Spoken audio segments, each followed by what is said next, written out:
कि पूरा का पूरा टॉर्ट एक ही फाउंडेशन पे ले करता है, और वो फाउंडेशन है राइट का वायलेशन। अगर आपका राइट वायलेट हुआ है तो ही आपको रेमेडी मिलेगी, अगर आपका राइट वायलेट नहीं हुआ तो आपको रेमेडी भी नहीं मिलेगी। बड़ा सिंपल सा फंडा है ना। तो यही है जनरल प्रिंसिपल टॉर्ट का। इसको समझाने के लिए कई एग्जांपल्स हैं, कुछ लैटिन मैक्सिम्स हैं। सबसे पहला है इंजूरिया सिने डैमनो, और दूसरा है डैमनम सिने इंजूरिया। कई बार ऐसा होता है कि आपको नुकसान तो हो जाता है, लेकिन नुकसान के बावजूद भी आपका कोई राइट वायलेट नहीं होता है ना। अब इस तरह की सिचुएशन कहाँ हुई है? क्या हो भी सकती है? बिल्कुल हो सकती है। केस के थ्रू समझते हैं। ग्लाउचेस्टर ग्रामर का केस है, बहुत फेमस केस है, ज्यादातर बच्चों ने हो सकता है पढ़ ही रखा हो, स्कूल वाला। ठीक है, तो एक ग्रामर स्कूल था, ग्लाउचेस्टर ग्रामर स्कूल, और पूरे के पूरे गांव में एक यही स्कूल था, जो कि स्कूल था, मतलब एक ही स्कूल था। दूर दूर तक विसिनिटी में, मतलब एक प्रॉपर मतलब एक ऐसा एरिया जहां पे आप जा सकते हो, पर दूर दूर तक स्कूल के अलावा कोई स्कूल था नहीं। वो पुराना केस है, इस तरह के बड़े ही केसेस होते थे। सोचो 1400 का केस है, माय गॉड। इसको भी डॉक्यूमेंट कर रखा है। एनी हाउ, अब ग्लाउचेस्टर ग्रामर स्कूल में उस पूरे के पूरे पूरे एरिया में एक ही स्कूल, सारे बच्चे वहीं पढ़ने जाते थे, है ना। पढ़ना है तो ग्लाउचेस्टर ग्रामर स्कूल जाइए, वरना आपके पास पढ़ने का और कोई ऑप्शन नहीं। चलिए, अब ऐसा होता है कि सामने एक स्कूल खुल जाता है, कंस्ट्रक्शन शुरू होता है। इसको पता नहीं था, लेट्स कॉल हिम ए। इसको लगता है पता नहीं क्या बन रहा है, पता चलता है स्कूल ही बन रहा है ना। अब सोचो दुनिया भर का बच्चा एक ही स्कूल में पढ़ रहा है, क्योंकि ऑफ कोर्स और कोई ऑप्शन नहीं है। दूसरा ऑप्शन आ जाता है। Now where people just had one option, they have two. ठीक है, ऑप्शन नंबर 2। अब देखो, ऑप्शन नंबर 1 में बहुत ज्यादा भीड़ है। ठीक है, सोल मतलब एंटिटी होने की वजह से ये बहुत ज्यादा भर गया है, और बहुत सफोकेशन है, बहुत कुछ है। लेकिन ऑप्शन नंबर 2 जो है वो नया नया है, मतलब उसमें सब कुछ नया होगा, उसमें जगह भी होगी, उसमें स्टाफ भी नया होगा, सब कुछ नया होगा। अब लोगों के पास ऑप्शन था दूसरे स्कूल में जाने का, और उन्होंने ऐसा करना शुरू कर दिया। भीड़ की वजह से ग्लाउचेस्टर ग्रामर स्कूल के बच्चों ने भी ट्रांसफर सर्टिफिकेट लेके दूसरे स्कूल में एडमिशन ले लिया। अब जहाँ पे Gloucester grammar school was minting money like anything because of the benefit of priority, या फिर द ओनली स्कूल अवेलेबल, वो बेनिफिट थोड़ा कम हो गया, क्योंकि भाई दूसरा स्कूल खुल गया। अब जहाँ पे वो इतना भर भर के पैसे कमा रहा था, वो नहीं कमा पाया, क्योंकि दूसरा स्कूल ने उसको कंपटीशन दे दिया। अब इस वजह से इस ग्रामर स्कूल का हो गया बहुत ज्यादा नुकसान, और इसने कर दिया केस। अब देखो, इन दोनों के अगर इन दोनों की सिचुएशन को समझो, तो इसको समझने की कोशिश करना। आप किस तरह से कह सकते हो कि सामने वाले स्कूल ने मेरा राइट वायलेट किया? एक जनरल एग्जांपल से समझते हैं। लेट्स से कि आपके घर के सामने एक ग्रोसरी स्टोर है, और आपके घर के दूर दूर तक और कोई ग्रोसरी स्टोर है ही नहीं। आपको जो सामान लाना होता है आप अंकल की शॉप से ही लाते हो, और कोई ऑप्शन नहीं, वरना बहुत दूर जाना पड़ता है। अब ये सोच के आपके घर के किसी मेंबर ने सोचा कि भाई मैं भी खोल लेता हूँ, है ना, यहाँ पे और कोई है नहीं, मैं थोड़ा और डेवलप कर लूंगा। तो वो थोड़ा और पढ़ा लिखा है, थोड़ा और समझदार है, उसने अंकल के कंपटीशन में एक बेहतर कन्वीनियंस स्टोर खोला, जिसमें और ज्यादा बेटर क्वालिटी का और ज्यादा ऑप्शंस के साथ सामान मिल रहा था। अब अंकल अकेले परचून नहीं रहे, है ना, और दूसरा ऑप्शन आ गया, बिगर एंड बेटर ऑप्शन। लोग वहां जाने लगे, अंकल का नुकसान हो गया। अब अगर अंकल तुम पे केस करते हैं तुम्हारी दुकान को बंद करने का, तो वो किस बेसिस पे करेंगे? भाई दुकान तुमने अपनी जमीन पे खोली होगी, उनके सर पे तो नहीं खोली होगी। सामान भी तुमने अपने ही इन्वेस्टमेंट से डाला होगा, उनकी दुकान से चुरा के नहीं डाला होगा। तुमने जो किया होगा अपने दम पर किया होगा, लीगली किया होगा, तभी तो वो दुकान तुम खोल पाए, है ना। सोचने वाली बात है। इसी तरह से अगर ए से पूछा जाए कि भाई क्या तुम्हारी जमीन पे दूसरा स्कूल बन गया? नहीं। क्या उसने स्कूल में वो पढ़ाई नहीं करवा रहा है, डिस्को थैक करवा रहा है? कि नहीं, ऐसा नहीं है। क्या तो उनकी बच्चों की पढ़ाई तुम्हारे बच्चों की पढ़ाई को डिस्टर्ब करी? ऐसा भी नहीं है। भाई लीगल फॉर्मेलिटी पूरी नहीं है, पेपर पूरा नहीं है, क्या है क्या नहीं है? कि सब कुछ है। तो भाई तुम्हारा राइट कैसे वायलेट हुआ? अगर तुम्हारे पास राइट है अपने मन के बिजनेस को कंडक्ट करने का, अपनी रोजगार को क्रिएट करने का, तो सामने वाले के पास क्यों नहीं है राइट?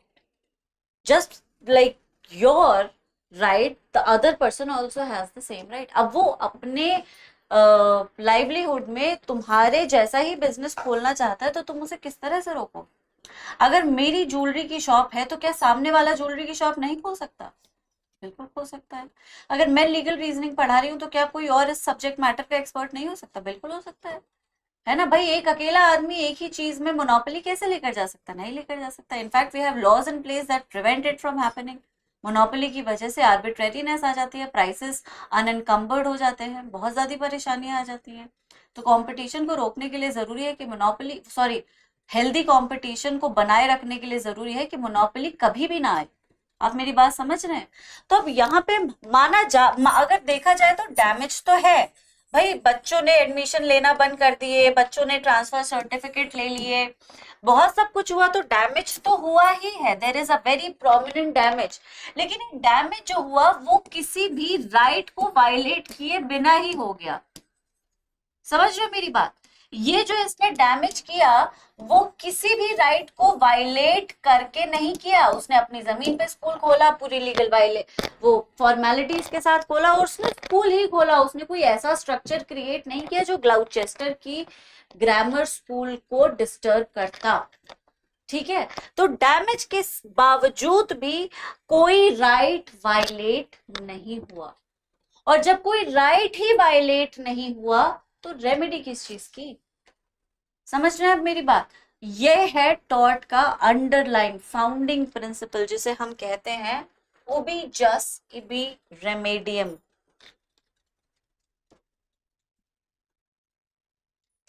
उबी, अरे, जस इबी रेमेडियम। इसके बहुत सारे मतलब हैं, लेकिन सबसे सिंपल मतलब इसको है, where there is a right there is a remedy. अगर राइट है तो रेमेडी भी है। भले ही लॉ में एक्सप्रेसली नहीं दे रखी, लेकिन लॉ ने कोर्ट्स को इनहेरेंट पावर दे रखी है रेमेडी को क्रिएट करने की, वहां पे सोल्यूशन देने की जहां लॉ ने एक्सप्रेसली कोई सोल्यूशन नहीं दे। ठीक है? कंप्लीट जस्टिस करने की पावर होती है हाई कोर्ट के पास भी, सुप्रीम कोर्ट के पास भी, आपको पता ही होगा। Got it? तो अगर राइट है तो रेमेडी भी है, लेकिन अगर राइट नहीं है तो रेमेडी भी। इसका ऑपोजिट भी बिल्कुल सच है। तो टॉर्ट की शिकायत आप तभी करेंगे जब राइट वायलेट हुआ।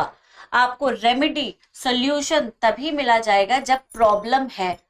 अगर प्रॉब्लम ही नहीं है तो सोल्यूशन कैसा? है ना? उसी तरह से अगर राइट वायलेट नहीं हुआ, राइट नहीं है, तो रेमेडी भी नहीं मिलेगी। अब यहाँ पे डैमेज भले ही काफी हो गया, लेकिन क्योंकि राइट को वायलेट नहीं किया उस डैमेज ने, या उस डैमेज से कोई भी राइट एसोसिएटेड नहीं था, इसलिए ग्राउचेस्टर ग्रामर स्कूल का केस फेल हो गया और उसको कोई कंपनसेशन नहीं दिया गया। अब इसका उल्टा केस है इंजूरियस इन डैमनम एशबी वर्सेस वाइट का केस, जहां पे राइट वायलेट हुआ लेकिन डैमेज कुछ नहीं हुआ। अब सवाल यह है कि राइट वायलेट अगर हो जाए लेकिन एक्चुअली नुकसान कुछ भी ना हो तो क्या रेमेडी दी जाएगी? बिल्कुल दी जाएगी। भाई नुकसान हुआ नहीं हुआ से मतलब नहीं है, मतलब किस चीज से है? राइट के वायलेशन से।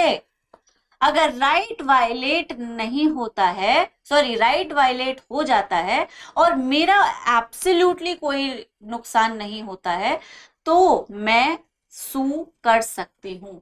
एशबी वर्सेस वाइट के केस में एशबी वोट देने जा रहा था, वाइट ने उसको रोक लिया।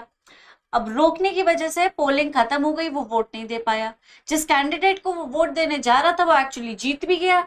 ठीक है? तो कायदे में अगर देखा जाए तो एशबी का कोई नुकसान नहीं हुआ। The candidate that he wanted to win actually won the elections, right? So he did not really incur any loss, any quantifiable damage whatsoever. लेकिन डिस्पाइट दैट, क्योंकि उसको रोक दिया गया था अपने राइट को एक्सरसाइज करने से, वोट देने से, तो इसे एक प्रॉपर राइट वायलेशन माना गया और एशबी को कंपेंसेशन दिया गया। ठीक है? तो डैमेज कितना ही बड़ा भारी भरकम क्यों ना हो, अगर राइट वायलेट नहीं होता तो उस डैमेज को कंपेंसेट करने के लिए कुछ नहीं मिलेगा। और राइट वायलेट अगर हो गया तो डैमेज भले ही उंगली बराबर भी ना हो, नाखून जितना भी ना हो, लेकिन रिड्रेसल दिया जाएगा। ये है टॉर्ट का अंडरलाइन फिनोमेना। ठीक है, चलो इसमें मैलिस को जोड़ लेते हैं। लेट्स से ग्राउचेस्टर ग्रामर स्कूल के केस में उसने जो स्कूल खोला वो एक्चुअली कंपटीशन में खोला, उसने जानबूझ के खोला ताकि उसका नुकसान हो सके। तो क्या इस केस में ग्लाउचेस्टर के पास कॉज ऑफ एक्शन आ जाता है? नहीं आता। भाई उसने कितनी भी जलन में, कुड़हन में, कंपटीशन में क्यों ना खोला हो, राइट तो उसने फिर भी वायलेट नहीं किया, है ना। Similarly let's say SP versus white के केस में जो कैंडिडेट है वो जीता नहीं, हार गया, तो क्या केस का कुछ सूरत हाल बदलेगा? कंपनसेशन बढ़ जाएगा, है ना। जहाँ थोड़ा कम कंपनसेशन मिल रहा था वो थोड़ा बढ़ के मिल जाएगा। ओके। अब एग्जाम की तैयारी को और बेहतर करने के लिए हमारे चैनल को लाइक, शेयर और सब्सक्राइब करना ना भूलें।